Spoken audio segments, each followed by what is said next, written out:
Hello everyone, this is AmberAnkNA here. Welcome to my channel. Well, I play a variety of games and do narrations for fanfics. I'm really hoping you enjoy my content. If you do, make sure to comment below, leave a like, and subscribe with the notifications on.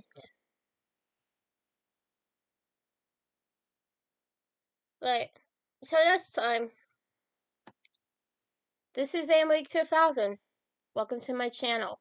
So, hi. The Voodoo Man, Chapter 8, The Gypsy. This should be a satire of limitation on grief. A rulebook that says it is alright to wake up crying, but only for a month. That after 42 days, you will no longer turn with your heart racing. Certainly you have heard her call out your name. That there will be no fine impulse if you feel the need to clean out your dress. Take down her artwork from the refrigerator. Turn over a soul portrait as you pass. If only because it cuts your flesh again to see it. It's okay to measure the time she has been gone, the way we once measure her birthdays. Jody Parlou, my sister's keeper. April 2014. Following a lead discovered online involving a holistic Gypsy claiming to have mystic powers, Max found herself in northwest Idaho on the woman's tail. She stayed at the Winchester Lake State Park and a cheap pyramidal campsite for several days while she searched for the Gypsy by interviewing the locals. She had no need for electricity, and thankfully the park used well water that could be pumped for drinking and open fire cooking, as well as a makeshift shower system connected to the restrooms. Max's parents didn't have a lot of money. What they did have, they used wisely. When the daughter was born, they began periodically putting a little bit aside into a college savings account. Sometimes the amount was only $10 each month, but it grew to a decent amount over almost 2 decades. If Amanda decided that fighting Corrigan was her new purpose in life, she convinced her mother and father to forget about college and move the money into a standard checking account they could use for a trip.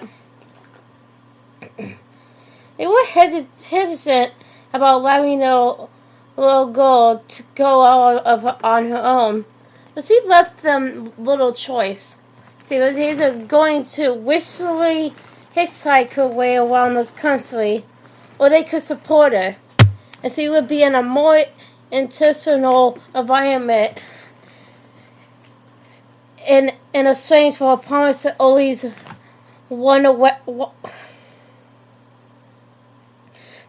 stay safe and well. Wyatt and Vanessa continued to pay Max's cell phone bill, hoping they would all be able to contact one another at any time. Max utilized a portion of a few $1,000s remaining in her checking account to purchase discount shopping supplies, food, and gasoline for the motorcycle she was still getting used to. The most expensive piece of equipment was a solar-powered charging bank to keep her phone available if she needed to use it. She drove the speed limit and only traveled during the day to avoid potentially getting pulled over by the police. Max had a driver's license, but not a motorcycle license, would fully major wins in her plan if she were ever caught. She was thrilled when she found the Gypsy's contract information. The woman agreed to meet at the port at her campsite, number 16. Her site was nearest the lake, and most importantly, furthest away from the ranger station. When she heard a different motorcycles engine coming down the loop, she knew it had to be the woman she was expecting. As the bike approached, Max realized the woman was exactly the way she pictured her over the phone a day prior. Corey Liberty poked fun at Max's hipster wardrobe by calling her a hippie, but this woman was the embodiment of the word. She pulled up to the campsite and removed her helmet to reveal long silver strands. They were messy and wiry except where the helmet pushed them down on the top. The woman's rose-shaded sunglasses remained on her round face as she popped a bite on its kickstand and hopped down. She was the same height as Max, but twice or 3 times as wide. Bustier and much rounder near the hips. Ace had weathered her skin. Stretch lines and crinkles peppered the exposed areas. Her crumpled maxi dress had a mixture of purple Forrester powders with an orange and black tropical muffet design. It was tattered at the edges, indicating it had seen much better days. Her shoe boots were stained and worn, also fraying near the laces. Careful with her, Max. I will, Chloe. Don't worry. But thanks for being here with me. I really need you today. You must be Max Caulfield, the woman confirmed, voice raspy and spilled. You're faster than you sounded on the phone. Her lips curled up at the corners as her eyes scanned the girl from head to toe. Yeah, that's me. And you must be Robin. Max had no idea how the conversation would go, but she had that same urge she felt previously with the bus ride and the motorcycle. She knew this was exactly where she was meant to be, but she was unsure what she would find. Fall out! So, do you have the money? I do. Max hastily reached inside her messenger bag and pulled out the $500 they agreed to the previous day, stretching her arm outward with the bills between her fingertips and thumb. Woman snatched the money and brought the sack to her nose. After suffering through it and taking a deep sniff, she stuffed the cash in her bra. Very, very good. Very, very good, dearie. Let's get started. The older woman grabbed a backpack from the rail of her motorcycle and took it to the campsite picnic table. She swung her legs over the bench and sat down. Nice ride you got there, she called it back towards Max, who was following behind her. Oh, thank you, I guess. Max hesitated.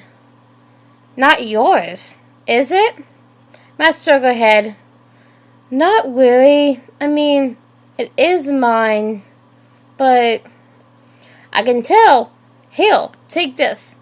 But the woman reached inside her pocket and pulled out a pack of cigarettes. She held it sideways for a gentle sake, causing two to stride a little further out than the others. I don't smoke, but thanks. Joining the woman at the table directly across from her, Max waved her hand to deny the offer. Woman pinched the end of a cigarette and moved it from the pack. She placed it between her lips and pulled out a lighter, snapping the wheel to create a spark. The bond chain lit as the gypsy moved the lighter to the end of her cigarette. A small plume of smoke followed. Once it cleared, the woman sat more relaxed. You told me on the phone that you lost someone. Your description of her made me think you had an affinity for silhouettes. Am I wrong? A woman took another drag. Oh, well, Chloe smoked. Yeah, but I never took it up. I miss your cigarette smoke, Chloe. I know it sounds crazy, but I miss everything about you, even the things I didn't care for at the time. The Zibbies placed both palms on the table and leaned in, close to the mouse, lifting one hand. She pushed her sunglasses down her nose and looked over the frame. You want to get in your mindset, dearie. If she smoke, you should smoke. Take it from me. It's the only way for this to work. Max looked into the woman's eyes. Robin was slightly bobbing her head up and down. Behind her silhouette, corked yellow teeth saw a sideways smile. Fine, I take one. But don't laugh at me if I cough.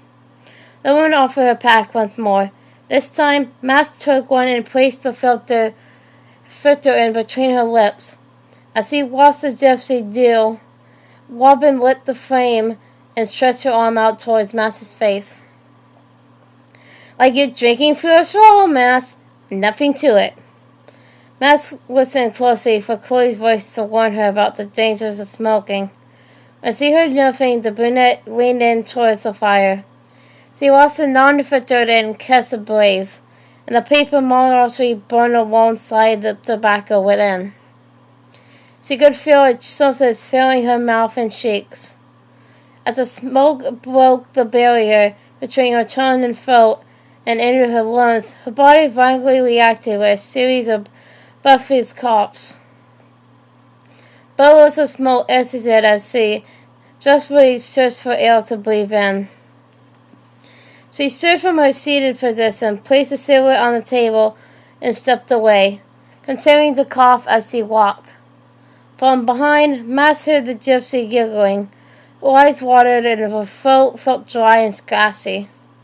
She leaned down and placed both hands on her knees as she attempted to feel no more again. She reached one hand up and clawed at her throat, as if she were able to grasp it from the inside. Finally, the coughing fit ended. Max wiped her face and stirred. She turned around and met the eyes of the gypsy, still calmly sitting at the campsite picnic table. You okay, dearie? Woman asked. Took a big one. Max could have felt. That sucked. I don't know how people do that all the time. You get used to it. It's not so bad after a while. Woman pointed at the table where Max's silhouette rested.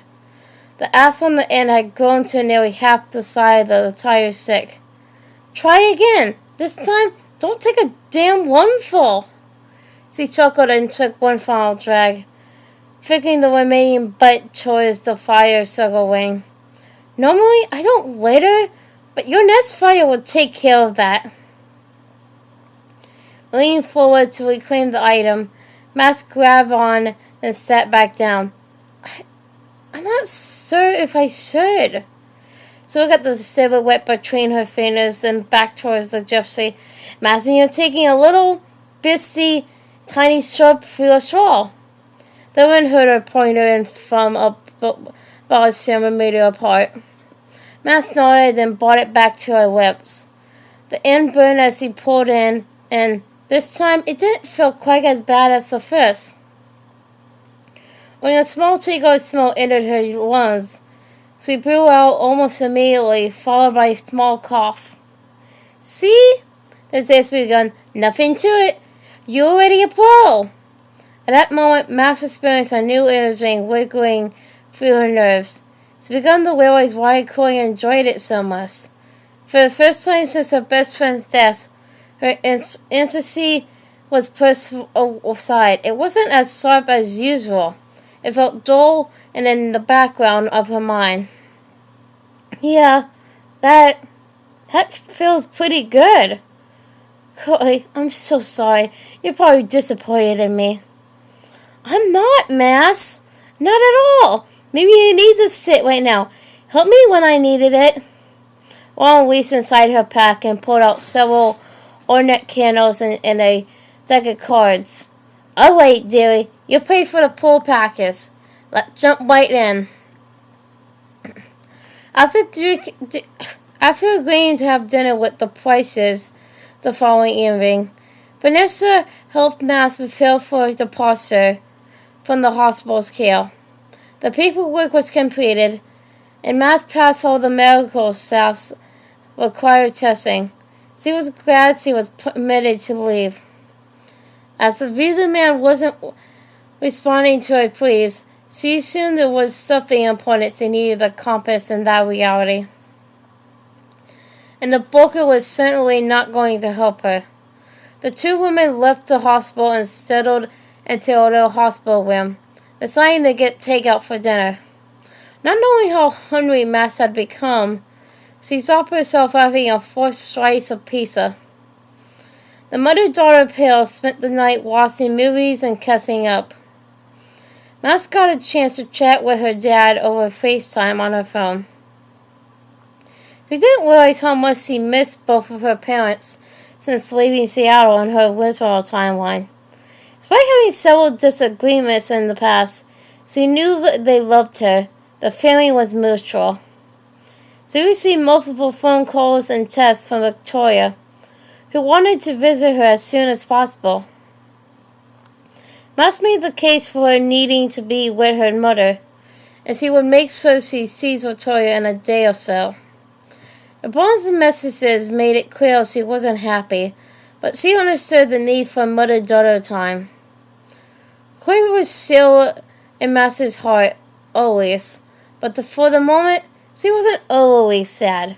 Her mind was set on saving the person who mattered the most to her, and she knew she was on the right track. Something about making the best uses of her time in this reality. She assumed it would all eventually lead to her reuniting with Chloe. She also realized she didn't crave a silhouette in this place. Maybe it was due to being in the body of another version of herself. But she couldn't shake the feeling that something inside of her was changing. That night, after the pair had eaten and taken showers, Vanessa fell asleep, first on the hotel's queen-size bed.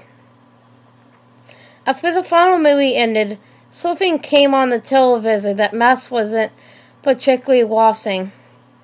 Her eyes were fixed on the object's colorful glow, yet she was sort of in between being awake and asleep. Her thoughts centered on the Chloe, but were growing more abstract with every second. One moment she was staring at the television. The next, she was back in the Two Wheels Diner bathroom, where hundreds of jumbled numbers were written all over the room. They were littered across the ceiling, walls, stalls, and floor. She looked around and located the keypad beside the door. Chloe's birthday! Of course! After punching the correct code in on the pad, the door swung open. Dina was sitting right in front of her beside the window to Max's right. I guess I never dance again, Max.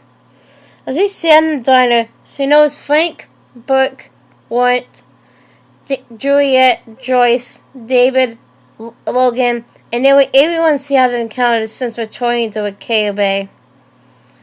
I'd been here before, she whispered. Fuck, not this again. As she looked over in the direction of a particular booth on the other side of the diner, she expected to see a really specific person. When she noticed that person was not there, she turned around to look behind her. Wait, this is different. Where is... Suddenly she was sitting in the booth where she expected to see that person. When she looked up from where she was sitting, it was like looking into a mirror. Who are you? Abruptly, Max sat up in the hospital room bed, gasping for air. Her mother sat up beside her and wrapped her arms around the girl. Max! Max! She screamed. That dream. A nightmare, sweetheart? Oh, you're burning up. The older two wiped the sweat from Master's brow and blotted the tears dry on her own shirt. You need water. Hold on. She stood up and switched the bathroom light on. It provided enough jump light to shine on the smaller figure there under the television shelf. She located a bottle of water and brought it back to her daughter. Matt took the bottle and placed it against her forehead. The cooling sensation felt nice. She saw her eyes again and enjoyed the way the bottle felt against her skin. Though her thoughts were still a bit disconnected. When she reopened her eyes, her mom was holding a cold rag, which she used to replace the bottle. Here, you drink the water, I hold the rag. After unscrewing the plastic lid, Matt lifted the bottle up to her mouth and began guzzling the liquid down her throat. She paused for a moment, bringing the water container back down from her lips. Chloe's birthday. So softly asked the woman she was staring at. It was always Chloe's birthday. Shh, Mass. Her mother pleaded. Do I need to take you back to the hospital? Your temperature must be dangerously high right now. I'm worried, hon. The thought of having to go back to that place snapped Mass's mind back to the present. No. I can't go back. The younger of the two regained control of herself. Her heart thundered in her ears. She pursed up and stood on her feet, removing the bag and placing it on the bed. She raised the bottle back to her lips and rapidly drank the rest of her contents until the container was empty. Mass quickly made her way to the bathroom and twisted the sink faucet on, cupping her hands underneath. She created a tiny pool in her palms and splashed the liquid on her face. The situation caused her breathing to tremble. She finally reached her arm out for a dry towel and located one, bringing it to her face to wipe the water away. When she removed the towel, she saw 0311 upside down in the mirror on the adjacent wall. When she turned towards the wall, the numbers were gone, drifting back to the mirror. She noticed the numbers were no longer there either. Mass, are you all right? Her mother asked, who had made her way to the doorway of the bathroom. Turning to face her mom, Mass looked into the woman's concerned eyes. I'm good now. It was just a nightmare. Nothing more. Even though she said nothing more, Mass was skeptical of her own words. She stepped into the woman's arms and embraced her with a tight hug that she didn't quickly release. Your temperature is dropping. That's really good. That's a nightmare, Mass repeated, as she replayed the diner moment in her head. It felt more like another reality, just as it had the first time. Then, just like a dream, part of her was upset that she woke up early. She knew the next part would be Chloe storming inside the diner, jumping into the booth and having her back. She remembered feeling a sense of release watching her partner in time, taking her side in that moment. It was as if Chloe's love told her own self-doubt to leave her alone. As well as it felt, it would have been nice to actually get to see Chloe again. To her, she hadn't seen the girl she loved in over 2 years. It be okay, Mass? Tears of luckily came streaming down her face. I missed her so much, Mom. She began to sob into her mother's shoulder, suffering on an uneven weight. I love her. Vanessa smoothed her daughter's hair in the back and straightened her tighter. I know, sweetheart. Fuck! I can't do this anymore, much longer. Maybe I should try it again. It's been a while since I even attempted. Who knows? It could be back. In the morning, I'm gonna try to rewind one more time. Hi everyone. This is Emily 2000 again. Well, I hope you enjoyed the video. Cause I really did enjoy making it. But so I hope you enjoyed it. Comment, like, and subscribe with the notifications on down below. Till next time, bye!